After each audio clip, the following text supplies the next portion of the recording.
Hello everyone. सो आज हम discuss करेंगे part 9 best 500 MCQ for IB ACIO. तो देखते हैं इस वीडियो के अंदर क्या कहते हैं और इस वीडियो को लेकर आ रहा हूं मैं। मेरा नाम है doctor Vipin Goyal.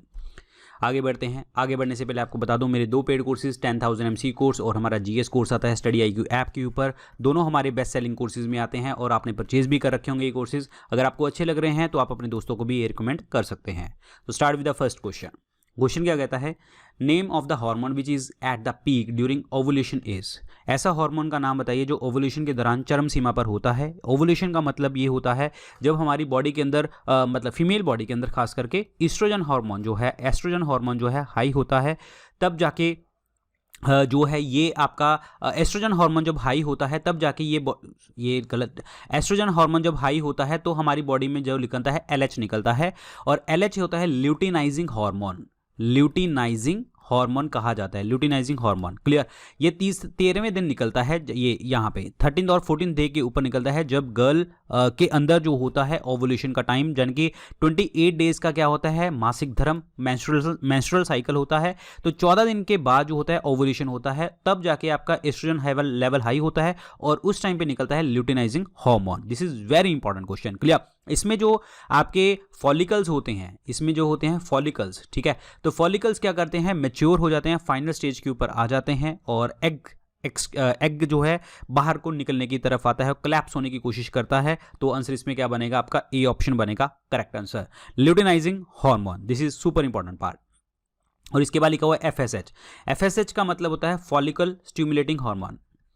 Follicle stimulating hormone, this is important, follicle stimulating hormone. ठीक है। फॉलिकल स्टिमुलेटिंग हार्मोन जो होता है ये आपका पिट्यूटरी ग्लैंड से जो है निकलता है और बॉडी के अंदर जो डेवलपमेंट, ग्रोथ, प्यूबर्टी, ठीक है, ये लेके आने में हेल्प करता है, रिप्रोडक्टिव प्रोसेसेस में आपको हेल्प करवाता है। नेक्स्ट है प्रोजेस्टेरॉन।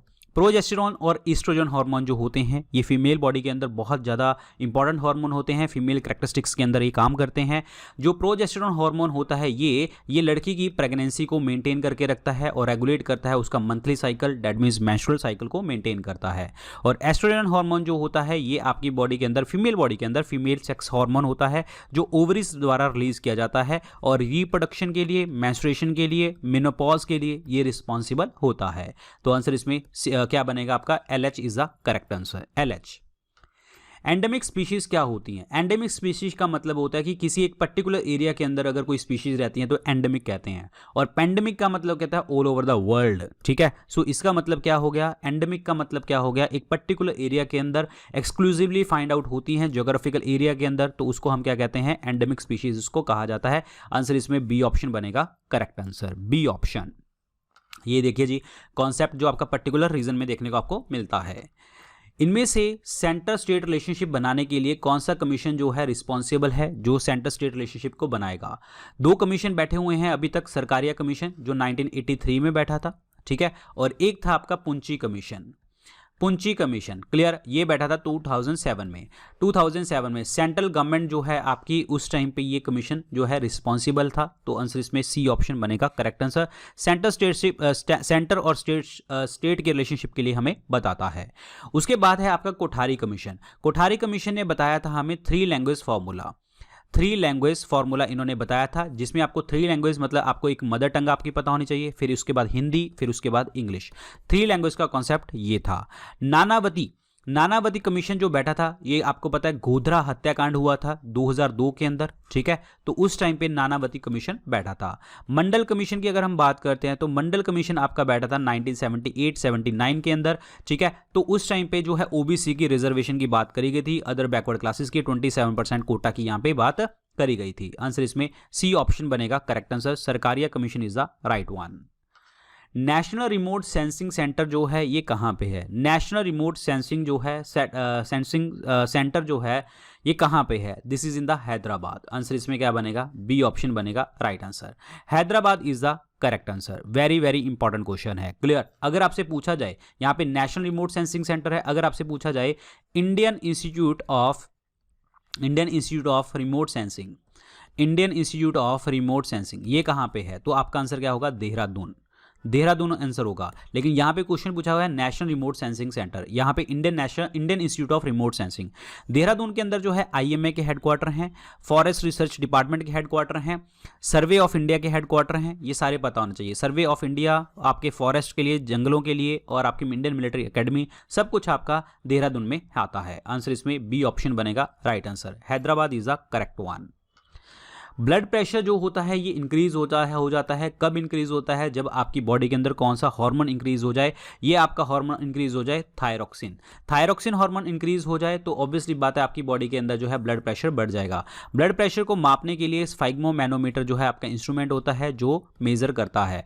और एक चीज़ आपको और पता होना चाहिए, ब्लड प्रेशर का जो यूनिट होता है वो मतलब कितना BP होता है 1/120/80, ये होता है आपका सिस्टोल, ठीक है, और 80 क्या होता है डायस्टोल, ये आपको पता होना चाहिए। सिस्टोल का मतलब contraction of the heart, diastole का मतलब relaxation of the heart. Clear, ये आपको देखने को मिलता है। आंसर इसमें क्या बनेगा? इसमें आंसर बनेगा आपका thyroxine hormone is the correct answer. Clear. और टेस्टोस्टेरोन की अगर हम बात करते हैं, टेस्टोस्टेरोन के अंदर जो होता है मेल रिप्रोडक्टिव सिस्टम के अंदर खास करके जो सेक्सुअल कैरेक्टर्स होते हैं मेल के अंदर, वो आपके टेस्टोस्टेरोन के साथ संबंधित होते हैं, मेल सेक्स हार्मोन के साथ। आंसर इसमें ए ऑप्शन बनेगा करेक्ट आंसर। बाकी थायरॉक्सिन आपको मैंने बताया हुआ है, थायरॉक्सिन की अगर कमी हो जाती है तो ग्वाइटर गेंगा रोग हो जाता है, ठीक है। और आयोडीन अगर आप प्रॉपर तरीके से नहीं खा रहे तो ये देखने को आपको कम मिलता है। आंसर इसमें ए ऑप्शन बनेगा करेक्ट आंसर। इनमें से इकोनॉमिक ग्रोथ के लिए कौन सी स्टेटमेंट जो है करेक्ट नहीं है? इकोनॉमिक ग्रोथ, देखिए इकोनॉमिक ग्रोथ का संबंध कहां से होता है? पैसे से। जब RBI जो है पैसा किसको देती है? बैंकों को। अगर बैंकों के पास पैसा ज्यादा आ जाए तो ये ऑब्वियसली बात है लोगों को पैसा देगी, लोगों को पैसा देगी तो लोग इन्वेस्टमेंट करेंगे, लोग इन्वेस्टमेंट करेंगे तो इंप्लॉयमेंट बढ़ेगा, तो जाके सीधा का सीधा हमारा आर्थिक विकास, इकोनॉमिक ग्रोथ देखने को आपको मिलेगा, ठीक है, ये आपको ध्यान रखना है। सो क्वेश्चन ये है इकोनॉमिक ग्रोथ कौन सी चीज संबंधित नहीं होती? आउटपुट इंक्रीज करेगी, बिल्कुल जी, इन्वेस्टमेंट करोगे तो आउटपुट इंक्रीज होगी, लोगों को काम मिलेगा। It can be measured as an increase in the GDP between the 2 periods, ये आपका नहीं होता।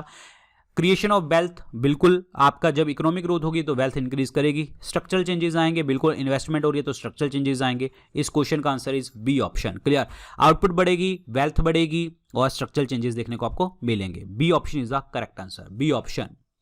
How many tiers are there in the Panchayati Raj structure? Panchayati Raj के लिए आर्टिकल 40 आपको पता है, organisation of village panchayat, 243A से लेके O तक जो है पंचायती राज इंस्टीट्यूशन। 73rd अमेंडमेंट एक्ट जो है आपका 1992, जिसमें 29 सब्जेक्ट के ऊपर कानून बना सकती है, आपकी पंचायत बना सकती है। 73rd अमेंडमेंट एक्ट हुआ था, ठीक है। और हमारे देश में पहली पंचायत बनी थी नागौर डिस्ट्रिक्ट राजस्थान में, और दूसरी आंध्र प्रदेश में पूरी स्टेट लेवल के ऊपर बनी थी। And the one more question is there कि कहाँ पे नहीं है? नागालैंड, मेघालय, मिजोरम में नहीं है आपकी पंचायत। और 3 टियर स्ट्रक्चर जो है आपका कहाँ पे देखने को मिला था? 3 टियर स्ट्रक्चर आपको देखने को मिलता है 3 लेवल के ऊपर, जिसमें बलवंत राय कमेटी की रिकमेंडेशन से देखने को मिला था। बलवंत राय कमेटी बैठी थी 1957 में, जिसमें आपका विलेज पंचायत, ब्लॉक लेवल और डिस्ट्रिक्ट लेवल के ऊपर बात करी गई थी। विलेज पंचायत, आपका ग्राम पंचायत, पंचायत समिति, जिला परिषद, तीनों में सबसे हेड पोजीशन के ऊपर कौन होता है? जिला परिषद। जिला परिषद को हैंडल कौन करता है? डिस्ट्रिक्ट कलेक्टर हैंडल करता है, तो इसका मतलब एपेक्स अथॉरिटी ये है। और 3 लेवल का सिस्टम बनवाया था बलवंत राय कमेटी की रिकमेंडेशन से। आंसर इसमें बी ऑप्शन बनेगा correct answer, B option. Question है कि ऐसी कौन सी जो रॉक्स हैं टूट जाती हैं टेम्परेचर चेंज होने से, ठंड से, प्लांट और एनिमल की ह्यूमन एक्टिविटी से जो टूट जाती हैं, उसको हम क्या कहते हैं? देखिए ध्यान से क्वेश्चन समझना है, इसको जो है पता होना चाहिए आपका। देखिए 2 चीज़ें होती हैं, एक होता है वेदरिंग, एक होता है इरोजन। वेदरिंग का मतलब होता है किसी चीज़ का टूटना, मिनरल्स का और रॉक्स का टूटना। लेकिन बात यहाँ पे यह है कि कोई भी मूवमेंट देखने को आपको नहीं मिलती, जैसे टूटा वहीं पर खड़ा हो जाएगा, इधर उधर नहीं जाएगा। और ये 2 तरीके से हो सकता है, मैकेनिकल और केमिकल। मैकेनिकल का मतलब क्या हो सकता है आपका? मैकेनिकल का मतलब किसी हवा पानी के इफेक्ट से, आपकी ह्यूमन एक्टिविटी के इफेक्ट से। केमिकल का मतलब केमिकल रिएक्शंस होगी, ये देखने को आपको मिल सकता है। लेकिन इरोजन का मतलब क्या है कि हाँ जैसे टूटेगा तो सही, हवा पानी ग्रेविटी किसी जगह के कारण जो है ऊपर वाली सरफेस की जो लेयर है एक जगह से दूसरी जगह तक चली जाएगी, मूव कर जाएगी। और इसमें जो होता है डीकंपोज सरफेस जो है बाहर को आ जाता है, that is called erosion. Weathering एक ही जगह के ऊपर होगी, इरोजन क्या होगा? एक जगह से उठा के दूसरी जगह तक लेके चला जाएगा। तो इसमें क्वेश्चन क्या बोलता है कि ह्यूमन एक्टिविटी हो रही है, सब कुछ चेंजेस हो रहे हैं, लेकिन इसमें ये नहीं बोल रहा कि एक जगह से दूसरी जगह तक जा रहा है। अगर एक जगह से दूसरी जगह तक जाता तो इरोजन कहते, अब यहां पे नहीं जा रहा तो टूट रहा है, तो इसको हम वेदरिंग कहा जाता है, अपक्षय कहा जाता है। आंसर इसमें weathering is the correct answer, weathering. Buried sunshine किसे कहते हैं? बरिड सनशाइन किसे कहते हैं? कोल को कहा जाता है। आंसर इसमें क्या बनेगा आपका? ए ऑप्शन बनेगा राइट आंसर। कोल जो है कहाँ पे बनता है? सेडिमेंट्री रॉक से, अवसादी चट्टानों से। जितना भी कोल नेचुरल गैस की बात करते हैं और आपका पेट्रोल डीजल की बात करते हैं तो वो आपका कहाँ से बनता है? सेडिमेंट्री रॉक से। And one more question is there, coal 4 variety का होता है, ABLP मैंने बहुत बार आपको क्लासेस में बता दिया है। यहाँ पे एंथ्रासाइट, बिटुमिनस, लिग्नाइट और पीट। एंथ्रासाइट सबसे अच्छी क्वालिटी का, सबसे अच्छा कार्बन और कम धुआं छोड़ेगा। पीट सबसे बेकार क्वालिटी, कार्बन कम और धुआं ज्यादा छोड़ेगा। क्लियर, याद रखिए। आयरन मैंने आपको बहुत बार बताया हुआ है, आयरन की ओर्स याद कर लीजिए, हेमेटाइट, लेमनाइट, मैग्नेटाइट, साइड्राइट और iron pyrite. Iron pyrite FeS2 होता है जिसे हम फूल्स गोल्ड के नाम से जानते हैं। बॉक्साइट जो होता है एल्यूमिनियम की ओर है, ये आपको ध्यान रखना है। आंसर इसमें ए ऑप्शन बनेगा राइट आंसर। कोयला is the correct answer.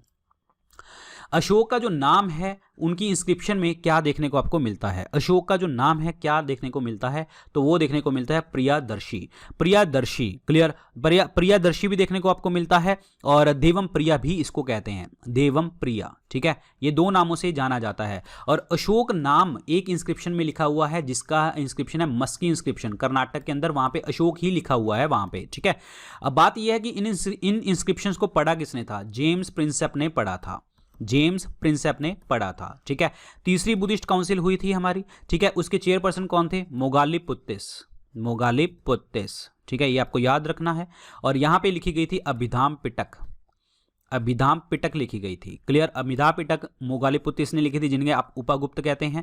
Upagupta वही हैं जिन्होंने अशोक को बुद्ध धर्म में कन्वर्ट करवाया था। और इस चेयर में 3rd बुद्धिस्ट काउंसिल को करवाया किसने था? अशोक ने ही करवाया था। और अशोक ने अपने बेटे महेंद्र, बेटी संघमित्रा को सिलोन भेजा था, श्रीलंका भेजा था बुद्ध धर्म का प्रचार करने के लिए। ये जो इंस्क्रिप्शन है 4 लैंग्वेजेस में लिखी गई है, 1 2 3 4 जो यहाँ पे लिखी गई है। आपको ये नहीं पता होना चाहिए ये कौन सी है, ये कौन सी है, बस आपको 4 लैंग्वेजेस पता होनी चाहिए।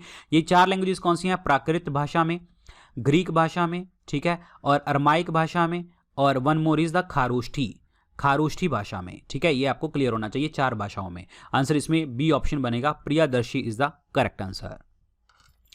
प्रोकैरियोटिक सेल्स के अंदर इनमें से कौन सी स्टेटमेंट जो है आपकी करेक्ट है, कौन सी चीज सही है? न्यूक्लियस एब्सेंट होता है, ये पॉइंट सही है जी, न्यूक्लियस एब्सेंट होता है।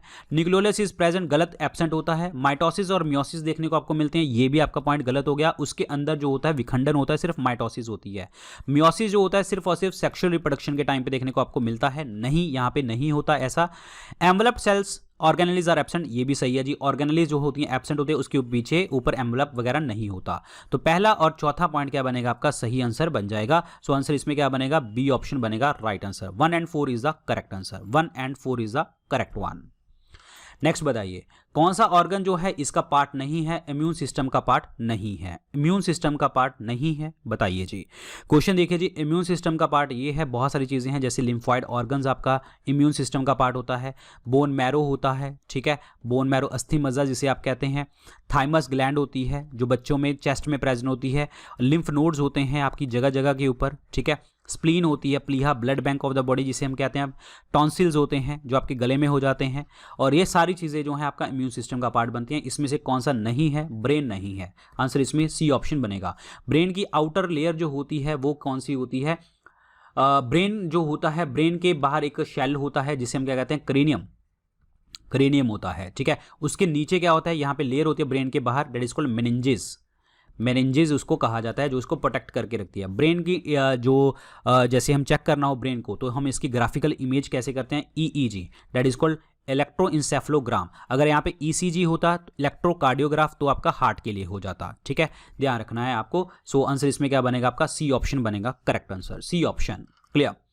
नेक्स्ट देखिए जी, सुप्रीम कोर्ट ने पहली बार 108 मेंबर द्वारा जो है फर्स्ट टाइम हटाने के लिए, चीफ कोर्ट ऑफ जस्टिस को हटाने के लिए पार्लियामेंट में ये बिल कब पास करने की यहाँ पे बात करी गई थी? तो पहली बार 1991 में देखने को आपको मिला था। 1991 में जब सुप्रीम कोर्ट के जज जिनका नाम था जस्टिस वी रामास्वामी को जो है आपको हटाने की बात करी गई थी 1991 में। आंसर इसमें ए ऑप्शन बनेगा correct answer, A option is the right answer. Clear. और जज को हटाने के लिए जब बात होती है तो लोकसभा में आपके कितने मेंबर्स की जरूरत होती है? 50, और राज्यसभा में आपके 100, ठीक है, ध्यान रखना है आपको। ओके जैसे मैं आपको बता रहा था कि इम्पीचमेंट स्टार्ट करने के लिए अगर राज्यसभा की बात करें तो वहाँ पे 50 मेंबर्स की ज़रूरत पड़ेगी और लोकसभा से स्टार्ट करेंगे तो 100 मेंबर की, मतलब स्टार्टिंग में। अदरवाइज इसको हटाया तो स्पेशल मेजोरिटी द्वारा ही जाएगा, विशेष बहुमति ही द्वारा हटाया जाएगा। लेकिन जब बिल स्टार्ट करना होता है तो रेजोल्यूशन पास करना होता है तो लोकसभा में आपको कितने लोगों की मंजूरी चाहिए, मिनिमम 100, और उसके बाद जो है राज्यसभा में अगर स्टार्ट हो रहा है बिल तो आपको 50 लोगों की मंजूरी चाहिए, तब जाके ये बिल हटते हैं और आगे पास होते हैं। आंसर इसमें ए ऑप्शन बनेगा correct answer, A option. Next है जी, कमर्शियल बैंक जो हैं आपके प्रायोरिटी सेक्टर में पैसा देते हैं, वो प्रायोरिटी सेक्टर है क्या? देखिए प्रायोरिटी सेक्टर लैंडिंग में 40% पैसा जो है आपका जाता है, 40%। अगर 100 रुपया है आपके पास, उसमें 40 रुपये आपके प्रायोरिटी सेक्टर में जाते हैं, ठीक है।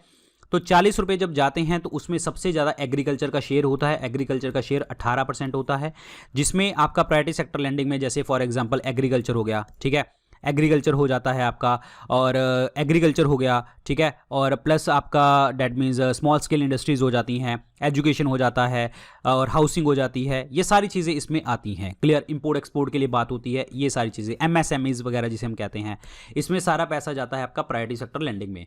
40% जाता है, 40 में से 18 तो एग्रीकल्चर का ही होता है, और इस क्वेश्चन का आंसर क्या बनेगा, B option, small scale industry and agriculture is the correct one.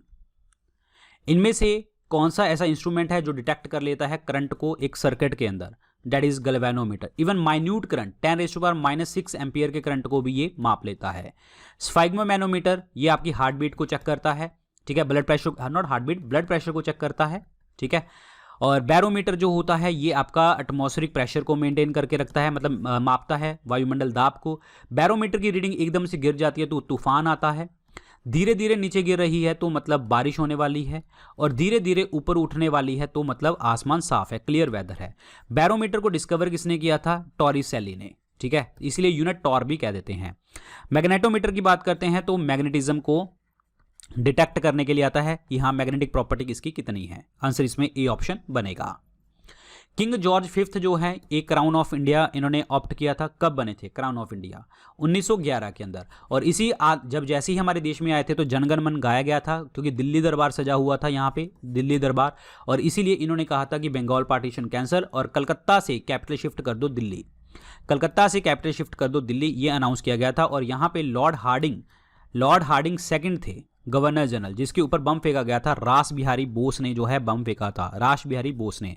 रास बिहारी बोस जो हैं ये आपके आज़ाद हिंद फौज के जो हैं पहले प्रेसिडेंट बने थे, और बाद में इन्होंने कार्यभार जो है 1943 के अंदर 1943 में सिंगापुर के अंदर जो है सुभाष चंद्र बोस जी को सब कुछ संभाल दिया था। तो आंसर इसमें 1911 इज द करेक्ट आंसर। पहला एविडेंस एग्रीकल्चर का सब कॉन्टिनेंट में कब देखने को आपको मिलता है, कहां पे, that is in the Mehrgarh, answer इसमें ए ऑप्शन बनेगा करेक्ट आंसर। मेहरगढ़ के अंदर देखने को आपको मिलते हैं, पहली बार एग्रीकल्चर के साइन यहां पे देखने को मिले थे। अमरी की बात करते हैं तो यहां पे ये बलूचिस्तान में है, ठीक है। यहां पे राइनोसिरोस की बात करी गई थी, राइनोसिरोस वगैरह देखने को आपको मिले थे। कालीबंगन की अगर हम बात करते हैं तो ये राजस्थान हनुमानगढ़ में है, घग्गर रिवर के किनारे पे।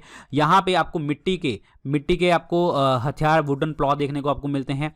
फायर ऑल्टर्स अग्निकुंड देखने को आपको मिलते हैं। धोलावीरा गुजरात, राजस्थान, गुजरात जो है कच्छ वाले इलाके में, यहाँ पे आपका वाटर मैनेजमेंट बहुत अच्छे तरीके से था। जाइंट रेजर्वायर देखने को आपको मिलता था, ठीक है। सो आंसर इसमें क्या बनेगा, Mehrgarh is the correct answer, Mehrgarh is the right answer, जो पाकिस्तान में देखने को आपको मिलता है। Answer is a option is the correct answer. अगर आपसे पूछा लेटेस्ट साइट अभी कौन सी डिस्कवर करी गई है तो राखीगढ़ी, जो सबसे बड़ी साइट है राखीगढ़ी हरियाणा के अंदर, और इससे पहले क्या थी, धोलावीरा गुजरात के अंदर थी, लेकिन now is the Rakhigarhi. Answer is a option is the correct answer. Radio carbon dating technique जो यूज करी जाती है किस एज को फाइंड आउट करने के लिए यूज करी जाती है, ये फॉसिल्स को फाइंड आउट करने के लिए, जीवाश्म को एज फाइंड आउट करने के लिए करी जाती है। आंसर इज डी ऑप्शन, जिसमें हम कार्बन 14 की रेशियो चेक करते हैं कार्बन 12 से, तब देखने को आपको मिलती है। आंसर इसमें डी ऑप्शन बनेगा। रॉक्स की एज फाइंड आउट करने हैं तो यूरेनियम डेटिंग करते हैं, यूरेनियम डेटिंग करते हैं, क्लियर याद रखिए। और रॉक्स की स्टडी को हम क्या कहते हैं, पेट्रोलॉजी कहा जाता है, ठीक है। और मोनूमेंट्स के लिए मैंने आपको बताया था आर्कियोलॉजिकल सर्वे ऑफ इंडिया, यानी कि पुरातत्व का department, archaeological survey of India, पुरातत्व का आयोग 1961 में बना था। और Alexander Cunningham was the first director general, Alexander Cunningham was the first director general इसको कहते हैं। सॉइल्स की स्टडी को हम क्या कहते हैं, सॉइल की स्टडी को हम क्या कहते हैं, पीडोलॉजी। आंसर इसमें क्या बनेगा, सी ऑप्शन बनेगा। फॉसिल्स की स्टडी को क्या कहते हैं, पैलेंटोलॉजी। पैलेंटोलॉजी कहा जाता है। आंसर इसमें क्या बनेगा, डी ऑप्शन बनेगा करेक्ट आंसर। सन की जो एनर्जी आती है वो कहाँ से आती है, sun is made up of hydrogen और sun is a star. Hydrogen और हाइड्रोजन मिलते हैं, बहुत ज़्यादा एनर्जी क्रिएट करते हैं, हीलियम बनाते हैं, और इस रिएक्शन को नाभिकीय संलयन कहा जाता है, दैट इज न्यूक्लियर फ्यूजन कहा जाता है। आंसर इसमें सी ऑप्शन बनेगा। हाइड्रोजन बॉम्ब की बात करते हैं तो उसके पास भी एनर्जी कहाँ से आती है, आपके फ्यूजन से देखने को आपको मिलती है। फ्यूजन की बात करते हैं, विखंडन की बात करते हैं, तो जो आपका न्यूक्लियर रिएक्टर होता है उसके अंदर होता है, वहाँ पे कंट्रोल्ड रिएक्शन होती है, न्यूक्लियर रिएक्शन, फिजन मतलब, और एक होता है एटम बॉम्ब, परमाणु बम, उसके अंदर जो होता है आपका अनकंट्रोल्ड रिएक्शन चलती है। पहली बार बॉम्ब फेंका गया था 6 अगस्त 1945 को हिरोशिमा के अंदर, दैट वाज लिटिल बॉय। 9 अगस्त को बम फेंका गया था आपका 45 में ही आपका नागासाकी में, दैट इज फैट मैन। ठीक है, ये आपको ध्यान रखना है, और यहाँ पे अनकंट्रोल्ड रिएक्शन देखने को आपको मिलती है। नेक्स्ट है photo electric effect. Photo electric effect का मतलब क्या होता है, फोटो लाइट आई, इलेक्ट्रॉन्स एमिट करेंगे, एमिशन होगा, अगर किसी भी हिट के मटेरियल के ऊपर हिट करेगी तो इलेक्ट्रॉन रिलीज होगा, that is called photoelectric effect. तो आंसर इसमें क्या बनने वाला है आपका, सी ऑप्शन बनेगा। Nuclear fusion is the correct answer. Namdhari leader हैं बाबा राम सिंह, इनके disciple was a disciple of, किसके डिसाइपल थे, नामधारी मूवमेंट जो स्टार्ट करी थी बाबा राम सिंह जी ने करी थी, और ये डिसाइपल थे बाबा बालक सिंह के। आंसर इसमें क्या बनेगा, डी ऑप्शन बनेगा, बाबा बालक सिंह। क्लियर, बाबा बालक सिंह और बाबा जवाहरमल, बाबा जवाहरमल और जवाहरमल भी कह देते हैं, जवाहरमल और जवाहरमल। क्लियर, याद रखिए, आंसर इसमें डी ऑप्शन बनेगा। तो answer is D option is the correct answer. Very very important question है। इनमें से कौन सी जो है आपका टेक्स्ट है जो इंडियन म्यूजिक के बारे में हमें बताता है। तो पहले तो आपको मैं बता दूं इनके कौन कौन सी चीज़ें हैं। देखिए, ऋग्वेद है, ऋग्वेद को पढ़ने वाला पंडित था होत्री, ठीक है, और सामवेद इसको पढ़ने वाला पंडित था, दैट इज होत्री उद्गात्री, और तीसरा है यजुर्वेद, इसको पढ़ने वाला पंडित का नाम है अध्वर्यु, ठीक है। उसके बाद जो ऋग्वेद सबसे oldest text of the world है, ठीक है, और जो है इसमें 1075 जो है हाइम्स देखने को आपको मिलते हैं, 1025 हाइम्स देखने को मिलते हैं। और ऋग्वेद का उपवेद कौन सा होता है, इसका उपवेद होता है आपका that is Ayurveda. Ayurveda medicine के लिए डील करता है, ये पता होना चाहिए। सामवेद इसका गंधर्व वेद होता है, म्यूजिक के लिए बात करता है ये, ठीक है। यजुर्वेद धनुर्वेद होता है, जो आपका जो आर्मी के लिए डील करता है, ये होता है। और अथर्ववेद जो जादू टोना माना जो होता है, वो इसका जो उपवेद होता है उसको हम क्या कहते हैं, शिल्पवेद, आर्किटेक्चर के लिए होता है। पुरुषसुक्ता मंडल है जो आपका 10th मंडल है आपका ऋग्वेद के अंदर, जहां पे आपका जातिवाद के ऊपर बात करी गई थी, पहली बार ब्राह्मण क्षत्रिय वैश्य शूद्र के बारे में बात करी गई थी। तो आंसर इस क्वेश्चन का क्या बनेगा जी, आपका Samaveda is the correct answer, Samaveda is the right answer, C option बनेगा। कैबिनेट मिशन जो है इंडिया में कब आया था, 1946 में आया था। कैबिनेट मिशन 1946 में आया था, क्लेमेंट एटली ने भेजा था कि आप पूछ के आओ और बताओ कि क्या चीज़ें चल रही हैं, कैसे हमारे इंडियन लीडर्स मानेंगे और हमारे देश को आज़ाद किया जाएगा, संविधान बनेगा। 3 लोग आए थे, पैथिक लॉरेंस आया था, पैथिक लॉरेंस, स्टैफर्ड क्रिप्स, ठीक है, और उसके बाद जो है एवी अलेक्जेंडर आया था, ठीक है। तो इसमें पैथिक लॉरेंस जो थे वो सेक्रेटरी ऑफ द स्टेट थे, सेक्रेटरी ऑफ द स्टेट, ध्यान रखिए, इंपॉर्टेंट है। सो 1946 में आए थे, और जो है इसके अंदर जो बात करी गई थी वो क्या करी गई थी, कॉन्स्टिट्यूशन मेकिंग बॉडी बनाएंगे हम, ठीक है, जो आपकी कॉन्स्टिट्यूशन असेंबली बनेगी, कॉन्स्टिट्यूशन बनाया जाएगा, और आपके इंडियन लीडर्स द्वारा एक एग्रीमेंट होगा जो फ्रेम करेगा, आपका कॉन्स्टिट्यूशन फ्रेम किया जाएगा इस तरीके से, ठीक है। एग्जीक्यूटिव काउंसिल बनाई जाएगी, ठीक है, और जो इस्टेब्लिश करेगा with the support of the Indian leaders द्वारा सपोर्ट करी जाएगी, ये इसमें देखने को आपको मिलता है। Answer is A option. 45 में आया था बेवल प्लान जो शिमला कॉन्फ्रेंस थी। 42 में आया था क्विट इंडिया मूवमेंट के पहले क्रिप्स मिशन आया था, ठीक है। क्रिप्स मिशन को भेजा किसने था, that is the Lord Winston Churchill ने भेजा था। विंस्टन चर्चिल कौन है, आपके ब्रिटेन के प्राइम मिनिस्टर थे उस टाइम पे। अंग्रेजों ने पहली बार 1940 के अंदर अगस्त ऑफर जो था उसके बारे में बात करी थी, और हमारी डिमांड एक्सेप्ट करी थी पहली बार अंग्रेजों ने 40 के अंदर कि हम संविधान बनाएंगे, लेकिन कब बनाएंगे, लड़ाई के बाद, यानी कि सेकेंड वर्ल्ड वॉर के बाद। आंसर इसमें ए ऑप्शन बनेगा। नॉन शेड्यूल बैंक, अनुसूचित बैंक जो होते हैं, गैर अनुसूचित बैंक कौन से होते हैं, जो आरबी एक्ट 2 में लिखे होते हैं, जो नहीं लिखे होते। जो शेड्यूल्ड बैंक होते हैं, अनुसूचित बैंक होते हैं, वो होते हैं जो आपके आरबी के 2 एक्ट में लिखे होते हैं, सेकंड चैप्टर में 3 रिक्वायरमेंट होती हैं। पहले तो मिनिमम पेड अप कैपिटल जो होती है, यानी कि मिनिमम पेड अप कैपिटल का मतलब ये है कि मार्केट में पैसे के शेयर कितने होने चाहिए, 5 करोड़ रुपए के, ठीक है। दूसरा second schedule of RBI act में होने चाहिए, और बाकी जो है आरबीआई की बातें मानता होना चाहिए। आंसर इसमें 1 ऑप्शन बनेगा correct answer, 1 option. The oldest deciphered script of the Indian subcontinent is, जो सबसे पुरानी सब कॉन्टिनेंट की जो स्क्रिप्ट है वो कौन सी है, ब्रह्मी language. Brahmi is the correct answer. Brahmi Ashok addict के अंदर लिखी गई है, और अशोक की 4 लैंग्वेजेस थी, ब्रह्मी, प्राकृत, मैंने आपको बताया था, ग्रीक, अरमाइक और आपकी खारोष्ठी। ये अशोक की एडिक्ट थी। तो सबसे पुरानी लैंग्वेज जो है आपकी कौन सी है, आपकी ब्रह्मी is the right answer, Brahmi.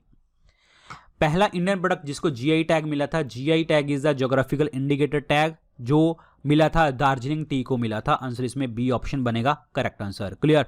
GI tags जो होते हैं वो दिए जाते हैं ज्योग्राफिकल इंडिकेशन, जो आपका goods registration and protection act 1999 में लिखा गया है, क्लियर, याद रखना। और इसको कौन सी मिनिस्ट्री देती है, ये देती है ministry of commerce and industry. Ministry of commerce and industry देती है। डिपार्टमेंट कौन सा होता है, department of industrial promotion and internal trade. Department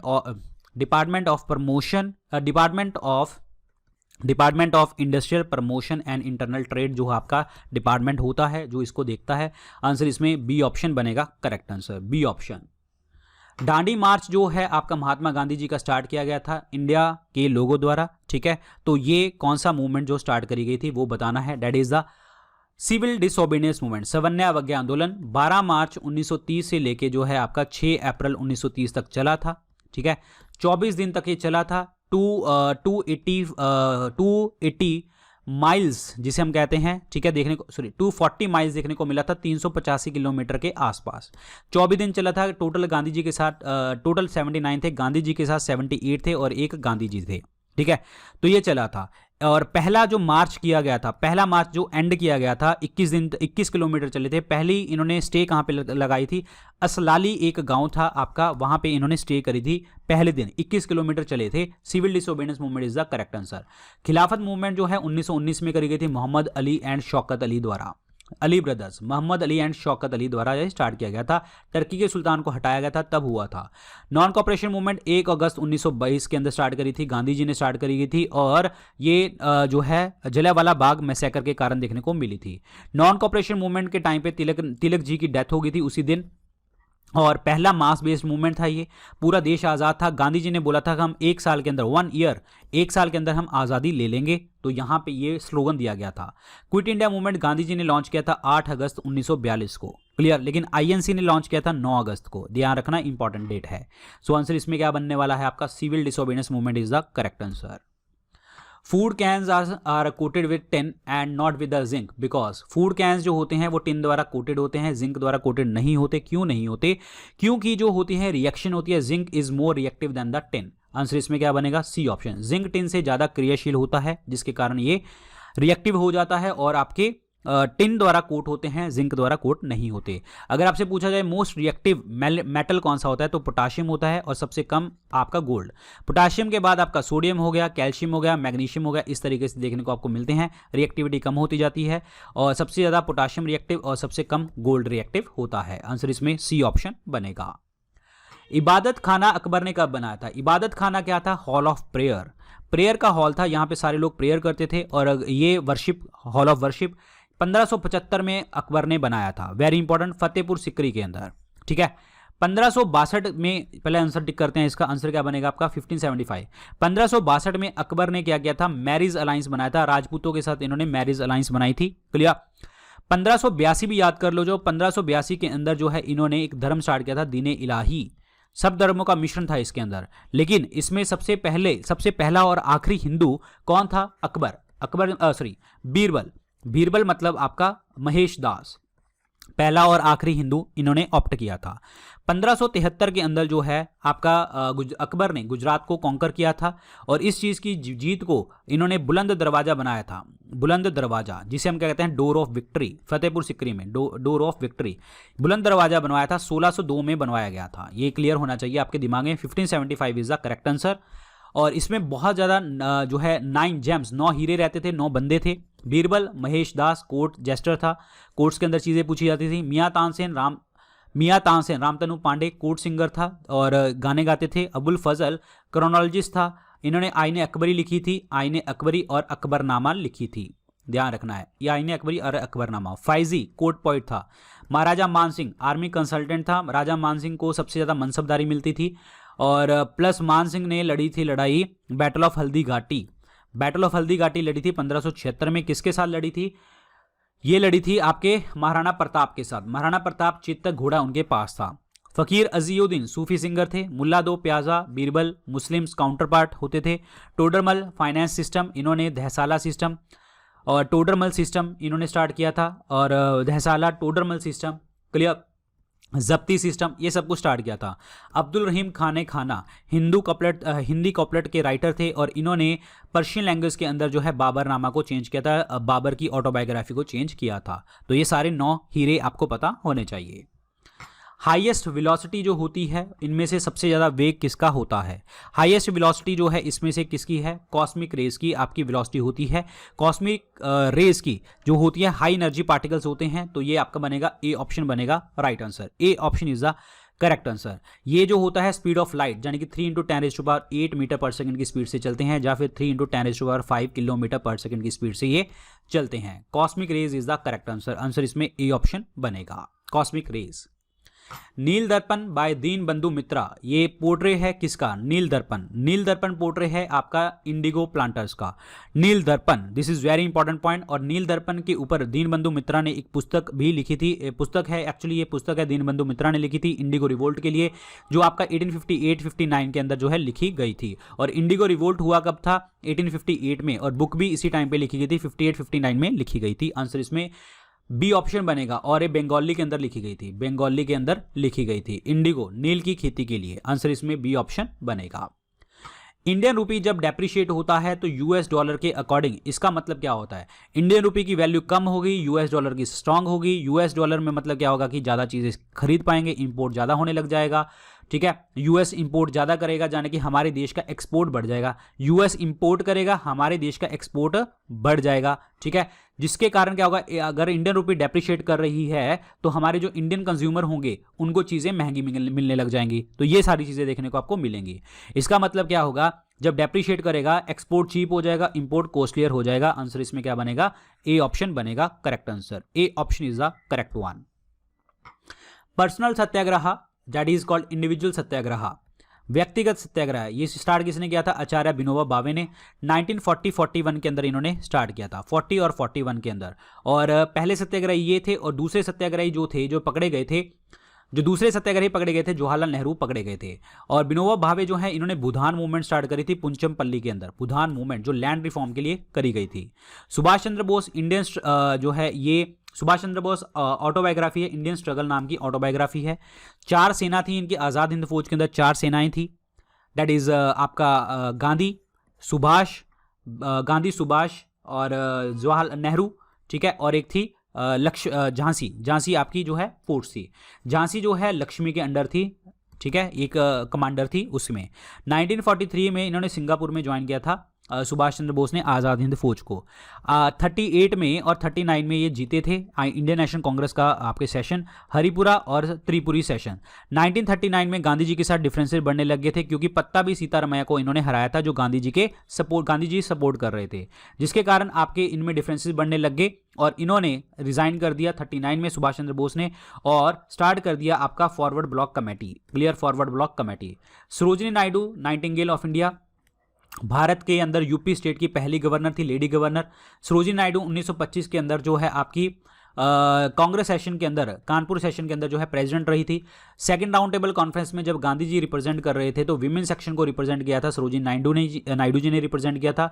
Sarojini Naidu ने लखनऊ पैक्ट के लिए मोहम्मद अली जिन्ना को बोला था क्या?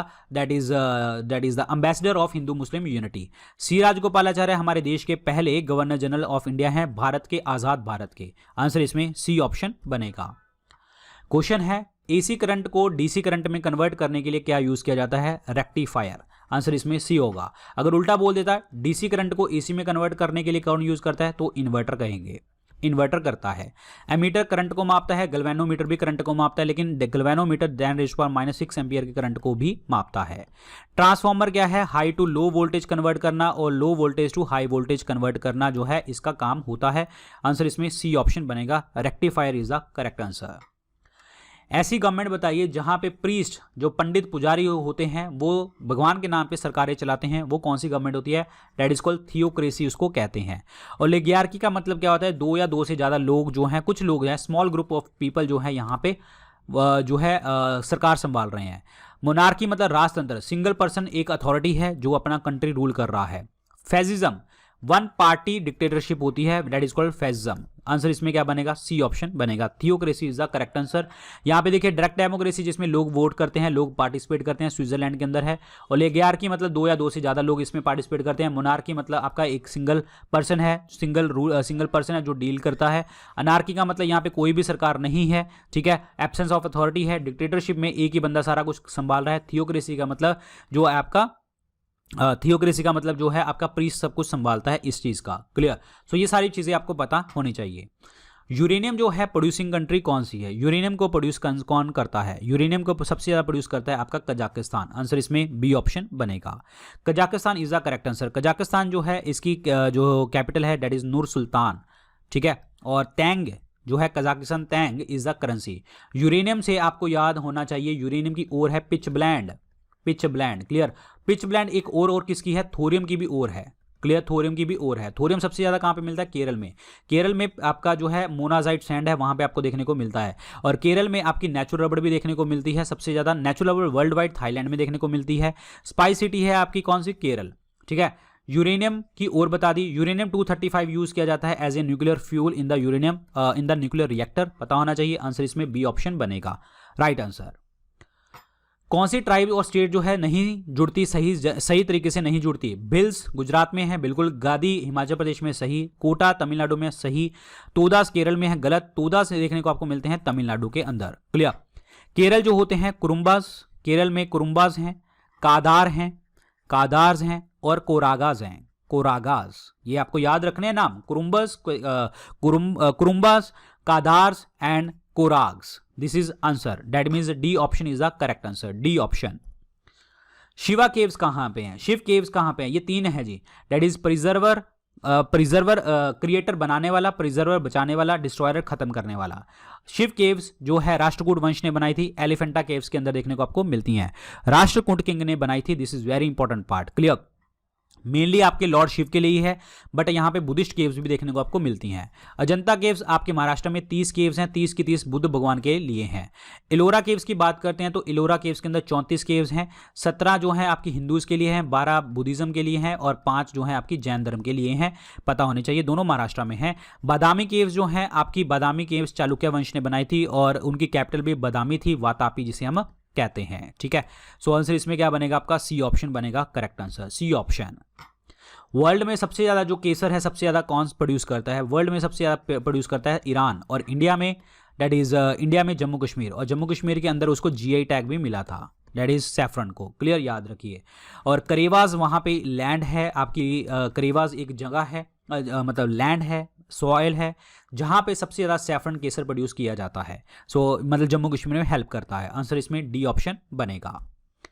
1907 के अंदर सूरत स्प्लिट अप हुआ था, उसका रीजन क्या था, एक आपका एक्सट्रीमिस्ट ग्रुप बन गया था और एक मॉडरेट वाले चाहते थे आपके राज बिहारी घोष को जो है प्रेसिडेंट बनाया जाए, और एक्सट्रीमिस्ट चाहते थे लाला लाजपत राय जी को आपका जो है प्रेसिडेंट बनाया जाए। दोनों की आइडियोलॉजी में डिफरेंस था। जो मॉडरेट्स थे वो तो चाहते थे कॉन्स्टिट्यूशन रिफॉर्म, धीरे धीरे बातें करके करेंगे। एक्सट्रीमिस्ट चाहते थे आज़ादी लो, प्रोटेस्ट करो जल्दी से जल्दी, ठीक है। तो इनकी लड़ाई करने के रीज़न अलग अलग थे, जिसके कारण यही स्प्लिट अप हुआ था सूरत के अंदर। सूरत जो है ताप्ती रिवर के किनारे पे है, और ताप्ती रिवर के किनारे पे ही ये आपका जो है सूरत मिशन चल रहा था, सूरत सेशन चल रहा था। और इसका मतलब क्या था कि एक्सट्रीमिस्ट जो है उनके पास, उनको लैक हो गया था उसको फेथ का, किसके ऊपर, मॉडरेट्स के ऊपर, कि वो ब्रिटिश गवर्नमेंट के साथ ज़्यादा नेगोशिएट नहीं कर पाएंगे, सिर्फ थोड़ी थोड़ी चीज़ें लेने में खुश रहते हैं, ये वैसे नहीं कर पाएंगे। तो इसी कारण जो है ये प्रॉपर तरीके से हुआ था, स्प्लिट हुआ था, ठीक है। ध्यान रखना, बड़ा इंपॉर्टेंट क्वेश्चन है ये। राज बिहारी घोष को प्रेसिडेंट बनाना चाहते थे, और बस यही आपका क्वेश्चन है। Answer is B option. Stagflation का मतलब क्या होता है? एक ऐसी स्टेज जहां पे आपका इन्फ्लेशन तो हो ही रहा है प्लस अनएम्प्लॉयमेंट भी बहुत ज़्यादा देखने को मिलती है। मुद्रास्फीति तो है ही है, प्लस वहां पे बेरोजगारी भी देखने को मिलती है। That is persistent high inflation with high unemployment. Answer इसमें ए ऑप्शन बनेगा correct answer, persistent high inflation with high unemployment. Question है ऑफिशियल लैंग्वेजेस का कॉन्सेप्ट कहां पे है? 8वीं लैंग्वेज 8वें शेड्यूल के अंदर। ये आप लोगों ने ऑलरेडी पॉलिटी पढ़ रही होगी, सब याद होगा आपको, ये वर्ड याद करने की जरूरत नहीं है। टीयर्स ऑफ ओल्ड पीएम ये ऐसे ही मैंने डाल दिया, कई लोग इससे याद कर सकते हैं, बट आपको ऐसे नहीं याद करना, जैसे मैंने याद करवाया हुआ है वैसे ही याद करना है। पहला यूनियन एंड स्टेट्स के बारे में, दूसरा सैलरीज के बारे में, तीसरा शपथ के बारे में, चौथा राज्यसभा की सीट के बारे में, पांचवा शेड्यूल्ड एरिया के बारे में, और छठा शेड्यूल्ड एरिया के बारे में वहां पे 4 राज्य असम, त्रिपुरा, मेघालय, मिजोरम के बारे में, सातवां लिस्ट के बारे में, union list, state list, concurrent list, आठवां लैंग्वेज के बारे में, नौवां लैंड रिफॉर्म, जमींदारी प्रथा खत्म करी गई थी, 10वां एंटी डिफेक्शन लॉ के बारे में, 11वां पंचायत के बारे में, और 12वां जो है म्युनिसिपैलिटी के बारे में क्या कहा गया था। तो आंसर इसमें डी ऑप्शन बनेगा राइट आंसर। और लास्ट में 4 लैंग्वेजेस ऐड करी गई थी 92nd अमेंडमेंट एक्ट 2003 द्वारा, जहां पे 4 लैंग्वेजेस जो ऐड करी गई थी वो कौन कौन सी थी? बोडो थी, डोगरी थी, ठीक है, मैथिली थी और संथाली थी, ठीक है, ये आपको याद रखना है। 4 लैंग्वेजेस ऐड करी गई थी। आंसर इसमें डी ऑप्शन बनेगा। म्यांमार बर्मा को इंडिया से सेपरेट कौन से साल में किया गया था? 1937 में। याद रखिए 1937। इंडिया पाकिस्तान के बीच में रेड क्लिफ लाइन खींची गई थी 1947 में। इंडिया और बांग्लादेश को सेपरेट किया गया था पाकिस्तान से 1971 में, ऑपरेशन विजय। क्लियर, आंसर इसमें क्या बनेगा? आपका ए ऑप्शन बनेगा। अब बात करते हैं बर्मा म्यांमार जो है हमारे इंडिया के साथ किन जगह से जुड़ता है। ये है बर्मा, और इंडिया से कौन कौन सी स्टेट्स के साथ जुड़ता है? 5 स्टेटों के साथ जुड़ता है। म्यांमार 4 स्टेटों के साथ जुड़ता है, सॉरी, अरुणाचल प्रदेश से जुड़ता है, यहाँ पे नागालैंड से जुड़ता है, नागालैंड से, मिजोरम से जुड़ता है और मणिपुर से जुड़ता है। 4 राज्यों से ये जुड़ता है, क्लियर होना चाहिए। और हमारा यहाँ पे कलादान प्रोजेक्ट भी है, Kaladan project, this is very important part. Clear, Kaladan project है म्यांमार के अंदर। कौन सा पोर्ट है वहां पे? Sittwe port. ये पूछा जा सकता है सितवे पोर्ट कहां पे है? म्यांमार। कलाधान प्रोजेक्ट किसके साथ लगा हुआ है? हमारा म्यांमार के साथ लगा हुआ है, ये याद रखना है। क्लियर। और एक है आपका Mekong Ganga corporation, Mekong Ganga corporation का प्रोजेक्ट है, ये किसके साथ है? इंडिया और म्यांमार तो है ही है। इंडिया और म्यांमार के अलावा कौन कौन सी 4 कंट्रीज हैं? वियतनाम है, लाओस है, कंबोडिया है और एक है थाईलैंड। 6 कंट्री हैं आपकी। दोबारा रिपीट कर रहा हूं, Mekong Ganga corporation India, Myanmar, Vietnam, Laos, Cambodia और थाईलैंड है। आंसर इसमें ए ऑप्शन बनेगा। किस राजा ने सिविल एडमिनिस्ट्रेशन के लिए इक्ता सिस्टम डिवाइड किया था? इक्ता सिस्टम का मतलब क्या है कि सैलरी की जगह के ऊपर लैंड मिलेगी। इल्तुतमिश ने किया था। इल्तुतमिश जो है आपका स्लेव ऑफ द स्लेव है, दिल्ली को कैपिटल इन्होंने बनाया था, इसीलिए इनको रियल फाउंडर ऑफ दिल्ली सल्तनत कहते हैं। आपकी कुतुब मीनार को कंस्ट्रक्शन को कंप्लीट करवाया था, कॉपर का जितल सिल्वर का टंका इशू करवाया था। इल्तुतमिश को टॉम बिल्डिंग के लिए फादर बोला जाता है। सब चीज़ें आपको पता होनी चाहिए। कुतुबुद्दीन ऐबक मोहम्मद गोरी का आपका गुलाम है और इन्होंने स्लेव डायनेस्टी स्टार्ट करी थी। लाहौर कैपिटल थी, लाख बख्श के नाम से इनको जाना जाता है। 2.5 दिन का झोपड़ा जो है पहली बिल्डिंग बनाई थी मुस्लिम बिल्डिंग इंडिया के अंदर। कुतुब मीनार की कंस्ट्रक्शन को स्टार्ट करवाया था कुतुबुद्दीन बख्तियार काकी जी के नाम पे। और कुतुबुद्दीन ऐबक जो है इसका एक कमांडर चीफ था बख्तियार खिलजी, जिन्होंने नालंदा यूनिवर्सिटी और आपका विक्रमशिला यूनिवर्सिटी को डिस्ट्रॉय करवाया था। बलबन जो है इन्होंने इक्ता सिस्टम को खत्म करवाया था, नॉट इक्ता सिस्टम को खत्म करवाया था, चालीसा ग्रुप को खत्म करवाया था जो इल्तुतमिश ने बनाया था, नोबिलिटी को बनाया था। बलबन जो है इन्होंने सिजदा सिस्टम, सलाम करके आओ, पैबो सिस्टम, पैरों को आके चूमो, ये स्टार्ट करवाया था। बलबन अपने आप को भगवान मानता था। नियाबत एक खुदाई जिले इलाही इन्होंने बोला था अपने आप को बलबन ने। और उलेमाज जो रिलीजियस इंस्ट्रक्शन देते थे जो मुस्लिम्स के अंदर, उनको बोला था कि आप मुस्लिम धर्म के अंदर इंस्ट्रक्शंस के ऊपर बात करो, एडमिनिस्ट्रेशन के अंदर आना ज़रूरत नहीं है। अलाउद्दीन खिलजी जो है इनको अली गुरशब के नाम से जानते हैं, दूसरा सिकंदर कहते हैं। और इनका एक गुलाम था मलिक कफूर जो साउथ इंडिया में चला गया था और वहाँ से जो है जीत के आया था। और यहाँ से साउथ इंडिया में प्रताप रुद्रदेव थे वारंगल के राजा, जहाँ से ये कोहिनूर हीरा लेके आया था। क्लियर। और प्लस मंडी रिफॉर्म्स बहुत सारे किए थे। शाह ने मंडी नाम की पोस्ट तैयार करी थी। मार्केट रिफॉर्म 4 बहुत बड़े ऑर्डिनेंसेस लेके आए थे। चेहरा सिस्टम इन्होंने स्टार्ट किया था। चेहरा मतलब चेहरा देख के आपको सैलरी मिला करेगी। हुलिया सिस्टम भी इसको कहते थे। दाग सिस्टम था, दाग का मतलब होता था ब्रांडिंग ऑफ द होर्सेज, घोड़ों की ब्रांडिंग करते थे। इक्ता सिस्टम को इन्होंने चेंज कर दिया था कि अब लैंड ना मिलके आपको कैश मिला करेगा, सैलरी भी कैश में मिलेगी और मुझे लोन भी मुझे जो वो होगा टैक्स भी होगा कैश में चाहिए। ये सब कुछ आपके अलाउद्दीन खिलजी ने किया था। नेक्स्ट देखिए जी, हमारे बॉडी के अंदर जो है ऐसा कौन सा आपका चीज़ है जो कोएगुलेशन ऑफ द ब्लड नहीं करता, वो आपका हेपरिन नहीं करने देता। बट आपका ब्लड कोएगुलेशन के लिए 4 चीज़ें चाहिए होती हैं ब्लड का थक्का जमाने के लिए। फाइब्रिनोजन जो लीवर प्रोड्यूस करता है, हेपरिन भी लीवर प्रोड्यूस करता है, ये आपका शरीर के अंदर ब्लड क्लॉट नहीं होने देता। फाइब्रिनोजन ब्लड क्लॉट होने देता है लेकिन शरीर के बाहर, और ये आपका कंपल्सरी प्रोटीन होता है अगर शरीर के बाहर आपको जो करवानी है, कोएगुलेशन करवानी है। इसके अलावा जो है आपका प्रोथ्रोम्बिन जो है आपका ये करता है, और कैल्शियम और विटामिन के, ये सारे के सारे जो हैं आपके ब्लड क्लॉटिंग करवाते हैं। आंसर इसमें सी ऑप्शन बनेगा। इन स्टेटमेंट्स को ध्यान से देखिए, और केशव चंद्र सेन जो है इनमें से कहाँ से जुड़ते हैं, किसके साथ संबंधित हैं, ये आपको पता होना चाहिए। ये संबंधित हैं कैलकाटा यूनिटेरियन कमेटी के साथ। गलत पॉइंट है, ये स्थापित करी थी राजा राम मोहन राय जी ने। राजा राम मोहन राय जी ने स्टार्ट करी थी, वो संबंधित है, ये संबंधित नहीं है। पहला गलत हो गया, तो मतलब पहला ये काटो, ये काटो। दूसरा जो टेबरनकल ऑफ न्यू डिस्पेंशन, ये बिल्कुल स्टार्ट किया था जी आपका केशव चंद्र सेन जी ने किया था। और इंडियन रिफॉर्म एसोसिएशन भी बिल्कुल किसने स्टार्ट किया था, आपका किसने, केशव चंद्र सेन ने। तो आंसर इसमें क्या बनेगा, दूसरा और तीसरा ऑप्शन क्या बनेगा, करेक्ट आंसर बनेगा।